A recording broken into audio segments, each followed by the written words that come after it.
Shalom Uvarcha, everybody. This week, candlelighting time is at 4:34 p.m. We read Parashat Vayera. We learn about Avram Avinu.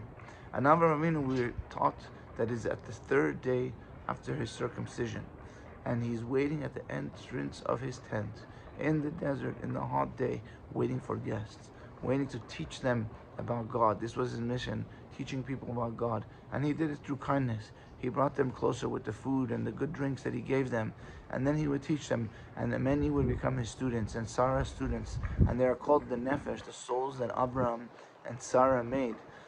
And through this, they really impacted the world. It was such a hot day, no guests were coming. So God sends three angels, Michael, Gabriel, and Raphael.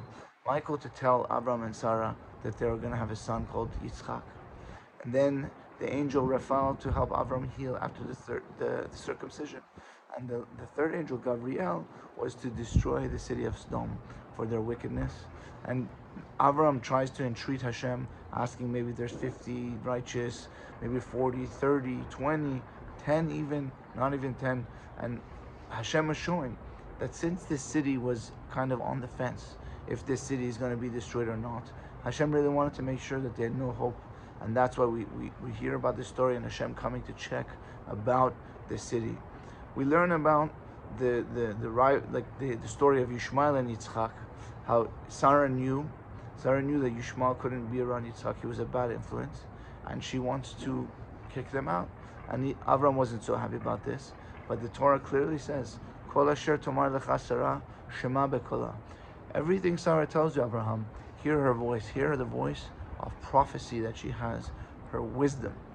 And the ending of the parsha is the binding of Isaac, one of the greatest merits we have as a nation. That's why we read this parsha, the story of the binding, every day. Really, we read it in the prayers, and especially we read on Rosh Hashanah to remind God of the merit of Isaac.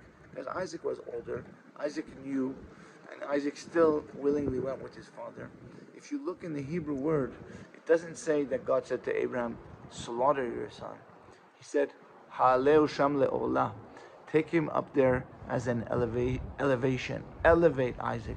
And that's what happened with Isaac. He was elevated. He went to a higher level through this story of the binding of Isaac. And that was Abraham's 10th and final tests. And those 10 tests really brought down a powerful energy to the world. And Abraham and Isaac and Yaakov bequeath that blessing to us as a nation. We have the blessing of Abraham. Hashem says, I know that his offspring will carry on the path of kindness that Abraham does and the path of justice that Abraham does. And that's what we're here to do in the world. So Be'ezras Hashem, may we merit and keep on that path for us and our children. Shabbat Shalom Mevorach.